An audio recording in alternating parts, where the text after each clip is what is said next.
Waterfall then has pole position, this grid based on the results from race 1, so Conor Grady starts alongside him, then Thorburn Aston and Molly Pugh, with Darren Rickaby and Chris Stretton row 3. Row 4, David Meadows and Aidan Hassan, and then the compacts, Max Noble and Paul Mousel together on the front row ahead of Adam Wright and Matt Kendall, row number 2. Ethan Woods and Jabir Ross, the third row of the Compact Cup, then Angus Noble and Aaron Tippler, with Dan Mountford and Tim Seaford bringing up the rear. So, what do we think for race 2 then? I tell you, one driver who's going to be fired up is Aidan Hassan. He's really going to want to try and repay the team for getting the car out there for race number 2. Conor Grady, maybe, does he have the pace to challenge Waterfall for a win? It did seem like Waterfall was the quicker of the two in that first race, despite Grady actually getting the better of the starts. Yeah, if you look at the ultimate lap times for both of them, you will see that Conor's best lap was half a second slower than Simon Waterfall. So Simon's got the ultimate pace, it seems. And yeah, you look at Aidan Hassan's car, apart from a little ripple damage on that left-hand side, it looks very like it hasn't even been in the barriers, which is quite impressive stuff. So good stuff from the BPC Motorsport squad to make sure that car is straight again and ready to go. So one series, yeah, I think it would be quite good to see Conor Grady picking up a victory if he can get a good start and try and find a bit more pace, which he's hopefully done so from the gap in between races in that sense. Simon Waterfall, of course, still has his windscreen wiper going, even though it's brightened up a little bit. There is some sun poking through, but there's still a little bit of cloudiness and overcastness ahead, so it's still relatively warm out there as well. I think the temperature I'd offer you is roughly around about 18 degrees at this point in time around here, so it's not too bad. It's not toasty, but it's not Arctic either. In terms of the 1 Series cars, well, Max Noble in the spare car for Gareth Claydon pretty much put that to good use. He got a really poor start in that first race, particularly from the restart at one point, and had to pick his way through back into a lead and stayed there towards the end from Paul Mousel, and then Adam Wright, who had that scrap with Matt Kendall on the sprint right to the line, and in the end it was Wright who picked up that final. Kendall picked up the final podium. No, Wright picked up the final podium spot. It's confusing me because it categorises Compact Cup Masters drivers as their own kind of class. Therefore, it says TCM1, thinking that was first, second, or third. So the compacts will line up, of course, behind them. Just a reminder, of course, it's a 10-second delay between the 1 Series that will go off first, and they will be started by the lights. And then typically it's the Union Jack that then starts the Compact Cup cars. They'll go off in their own separate race. But I'll be intrigued to see if Conor Grady can get a good enough start, but this time try and hold it there, because he knows that Simon's race pace is a little stronger. But if Hassan can move quickly, there's every chance he could cause surprise, and what a way he could end up his weekend if he at least gets himself a 1 Series podium. Yeah, I'd say he should have the pace, really. He's been a race winner in this category, of course, so he knows how to get it done, and as long as the car is okay, he should have the pace to move forward quite quickly, I would imagine. So keep an eye on that green and black number 64 car. Revs start to rise then, red lights go out, and we're racing in the BMW SuperCup. It's another poor start for Simon Waterfall, so it will be Grady that gets the lead. Look at Hassan, though, charging down the outside of everybody, and he's going to be about third heading into Redgate Corner, maybe fourth. Thorburn Aston goes very late on the brakes, and I think might have got the lead away there as they turn through Redgate. Let's see what the order is as they head down the hill. Is it Aston in front? Well, they're both in front, really. They're side by side for the lead. Conor Grady on the right, Thorburn Aston on the left, and it's going to be Thorburn Aston who slides his way through from third on the grid. In the compacts, it's not a great start again for Max Noble. He's down to second behind Paul Mousel, who gets the lead from the outside of the front row of the grid. And again, they will head down through the crater curves for the first time. Mousel from Noble, and then side by side for third. Adam Wright here dicing away with Matt Kendall. The green car of Kendall has the outside line for the old hairpin, and I don't think he's going to be able to make that one stick. No, the all pink number 27 of Adam Wright is going to be able to take third in the Compact Cup. But a great start for Thorburn Aston, really brave on the brakes into Redgate Corner, and he leads them out of Coppice. And Hassan already up to 4th place from the back of the 1 Series grid, so already picking off 4 cars. Past David Meadows off the line, already getting past Rickaby, Stretton and Molly Pugh. So you're already into P4 now, chasing down this leading trio. Into the chicane they come for the first time. It is Aston from Grady, from Waterfall, from Hassan. They wiggle their way through. There's Molly Pugh in 5th position. Then it's Stretton, followed by Rickaby. And then somewhere that seems to have disappeared right farther back is David Meadows. There he is, quite far back. I'd offer that Max Noble's start was better than it was in race 1, because he felt about 4th or 5th on that start after getting not a good getaway. But you're right, he wasn't able to keep the lead, and Mouse got a better run off the line towards Redgate Corner 2 company lead. And he's had deja vu from that, because the last time he was battling a Master Mix concrete car for the lead, it was Gareth Claydon several times at Snetterton. Here comes Conor Grady. He really wants that first Supercup victory, and He's not going to do it making mistakes like that, running too deep into the corner. Then he gets held up by Aston, who ran deep. They were all running deep. And through all of it, I think he's going to come Simon Waterfall and Aiden Hassan. He's been involved in an incident once before. Careful, Aiden, don't get involved too much. He backs out of it. He's got Conor Grady down to about somehow 4th or 5th. And Molly Pugh's getting involved in this as well because of all this battling. It's bringing her right into the mix for a 5-car scrap. And yeah, Conor Grady's now unfortunately in the worst place you want to be. Once you get stuck on that outside line, you start to lose the momentum and fall backwards. So he was at one point either into the lead for a fraction of a second. Now he's back to 4th with Molly Pugh on his tail. And he's got to do the work all over again with 12.5 minutes left to go. Yes, Simon Waterfall, meanwhile, was going for the lead there, I think, as they went down the back straight. We check back in with the Compact Cup runners. Paul Mousel still ahead of Max Noble, and they've really gapped the rest of the field. Noble, though, looks a bit quicker than Paul at this stage and is quite keen to get through, I think, and try and build a bit of a lead. They make their way down the exhibition straight. The overall race leaders are crossing the timing line, and there they are, all of them on top of each other pretty much. Aston leads, Waterfall 2nd, Hassan 3rd, Grady 4th, and Molly Pugh there in 5th. It's a 5-car breakaway. To the outside goes Waterfall. Does he keep on coming? Yes, he does. Thorburn Aston knows he's there, just shows him the edge of the road going into Hollywood, but the momentum lies with Simon Waterfall, who'll have the inside for the left-hand element of the Craner curves. He's up the curb. He's almost into the side of Thorburn Aston's car, and now Aiden Hassan sees a gap to get to the inside and takes 2nd place away. This is breathless stuff. Some of the best 1 Series racing I've seen, actually, in the year and a half or so of this championship. Hassan then up to 2nd from the back of the 1 Series grid. I think it's fair to say that car is running okay. Can he now get past Thorburn Aston, with whom he tangled slightly at the start, the initial start of race number 1 earlier on? Thorburn won't have forgotten that little squeeze that Aiden gave to him. I'm sure he won't have that much sympathy for Hassan, even after his antics in race number 1. And now, in fact, Aiden loses 2nd place to Simon Waterfall, who slips up the inside at Coppice Corner.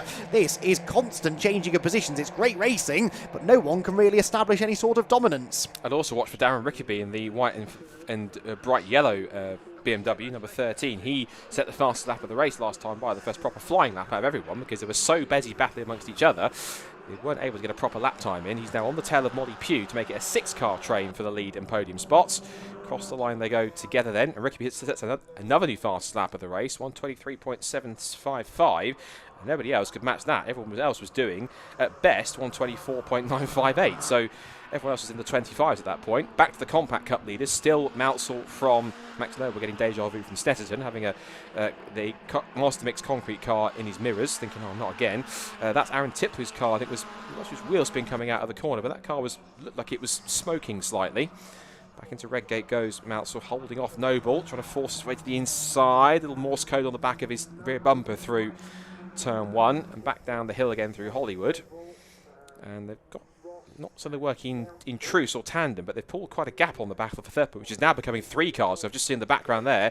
That was Kendall Wright, and now Ethan Woods getting involved in the blue and black car. He's all out of shape as he goes through the 2nd part of the Craner curves into the old hairpin.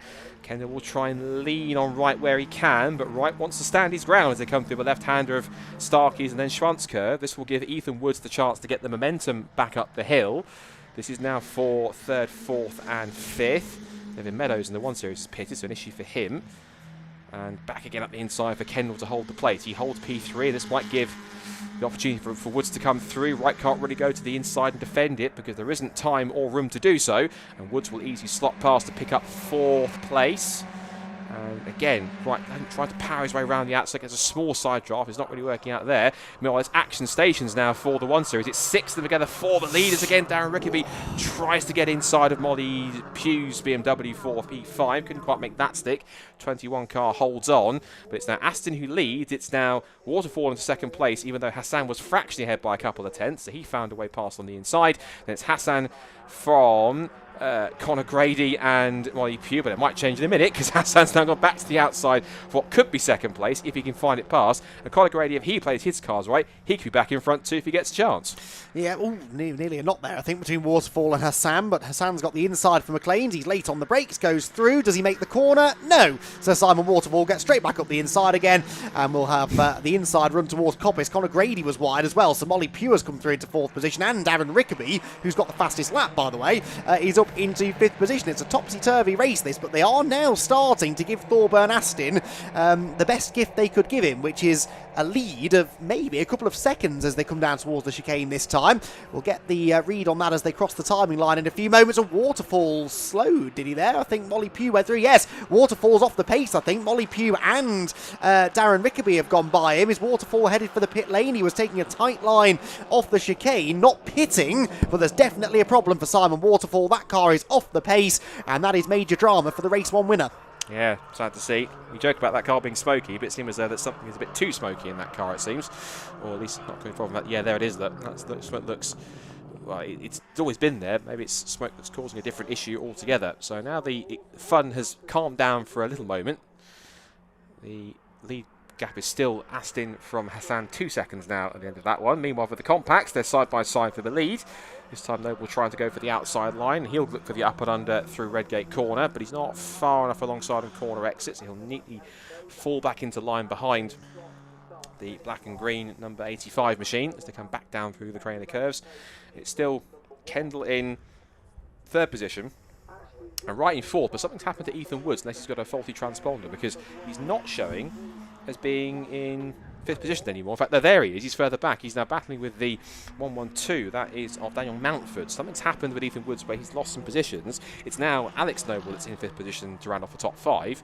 So Max's family member in the mix there too as they go through the right-hander of McLean's in the leaders. There is Matt Kendall, and got a bit of a gap now, looks like, on 4th place car. Yeah, there's a few car lengths now between. Oh, and that's Darren Rickaby off the road as we have drama at the final chicane. Now, again, the question you have to ask, did he jump or was he pushed? Were they all over each other? And where's Hassan got to? Was Hassan now, I think, leads? Question mark? Because we can't see, and there's a huge... Right, that could be a telltale sign because Chris Stretton's car has a massive piece of damage. It's punched something on the front left. It's got the bonnet up. It's got also the front left headlight's been punched out as well, and they're all over each other. There is Thorburn Aston holding on. There's Hassan in 2nd place. Then there's a gap in the field because here comes that scrap for 3rd, which Molly Pugh currently holds, but she's got damage to her right rear. There's been a bit of a war that's happened, and unfortunately the biggest casualty was Darren Rickaby being... Not suggest it was definitely that, but being turned around at the chicane, and two more casualties, which include looks at Molly Pugh as she's struggling with issues.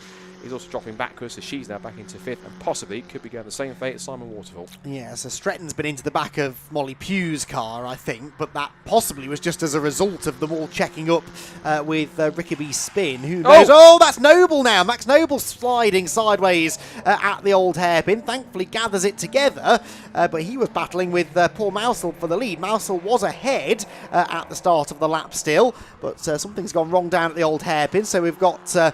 Rickaby's car stranded at the chicane. Hassan, by the way, set the fastest lap last time by and was fractionally quicker than the race leader. They are almost matching each other, though, 10th for 10th, and so that gap is stable at about 1.9 seconds. Even Thorburn Aston, though, has got damage to the right front and right rear of the number 91 machine, which runs in the sort of BMW Works livery, essentially, the red, white and blue. And he is coming up to lap one of the other 1 Series. That will be David Meadows, I think, to go a lap down, as here there's more 1 Series on 1 Series action now. This is Molly Pugh and Christopher Stretton, isn't it? These two have already made contact at one point, and they almost make contact again down through the Craner curves. It looked as though Molly was off the pace. Oh, a lap ago, and now Stretton will be, because he's got it all wrong at the old hairpin, bounces through the gravel, and the two Bromley Motorsport teammates are thankfully separated. Oh, and Mountford's got... Is that Mountford a problem? Is that with yes. The left front, a puncture or something? Because he's struggling.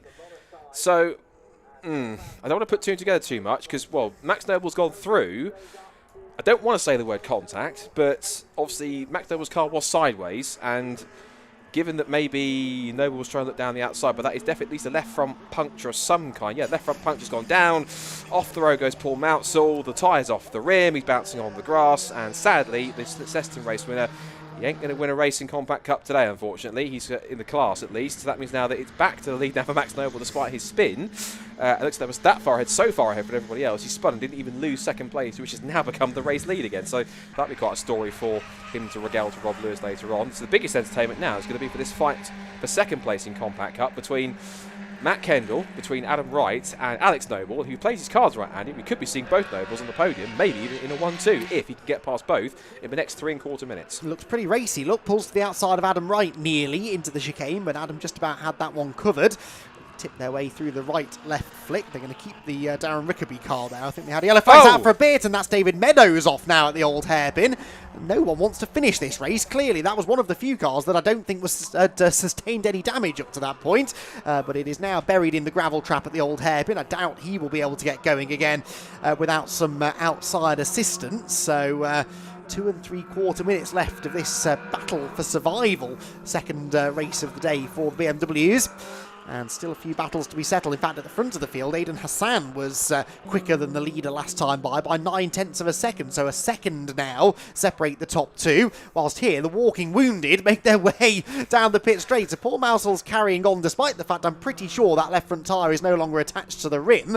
And who was that behind him? There's more going on. In fact, the checkered flag is out. There we go. So they're going to call an end to it just as Aidan Hassan had caught Thorburn Aston. So Thorburn Aston will get the win, and Aidan Hassan will be a little bit frustrated at that. The checkered flag coming out early, but it's just because there were so many cars now that needed to be recovered, and of course that's going to eat into the very little remaining time that we have to get our final two races in. So a smart decision probably by race control, even if it does rob us of a grandstand finish there and robs Aidan Hassan of what would have been a fairy tale result after that big accident earlier on in the afternoon. In the Compact Cup, it's going to be Max Noble who in a roundabout sort of way is going to claim a double race victory, but that wasn't straightforward at all, and it is going to be second position for Matt Kendall, third for Adam Wright. So unfortunately we're not going to get both of the Nobles on the podium. Good battle going on further back as well. Ethan Woods here, just ahead of Aaron Tippler and Dan Mountford, and those two are going to go side by side to the line, with Mountford getting him by 25 thousandths of a second right on the finish line. That was a breathless race, wasn't it, from the Nankang Tyre BMW SuperCup Championship? A lot of damage done to cars, that's a shame to see, but certainly some entertaining racing in amongst all of the chaos. Definitely so. One thought I had in that race towards the closing stages is if I was Josh Bromley, I'd probably either be watching it through my hands or I'd probably turned off the stream for a few minutes or even muted it to kind of look at something else. Oh, I think he did that this morning, to be fair. Possibly, yeah. Simon Waterfall's car that in whatever condition it's in comes through, and they might have to quickly try and jig David Meadows' car out of the gravel, which they're trying to do. It might require a bit of a live snatch help to try and get that out of the way. Now, in terms of timings, we are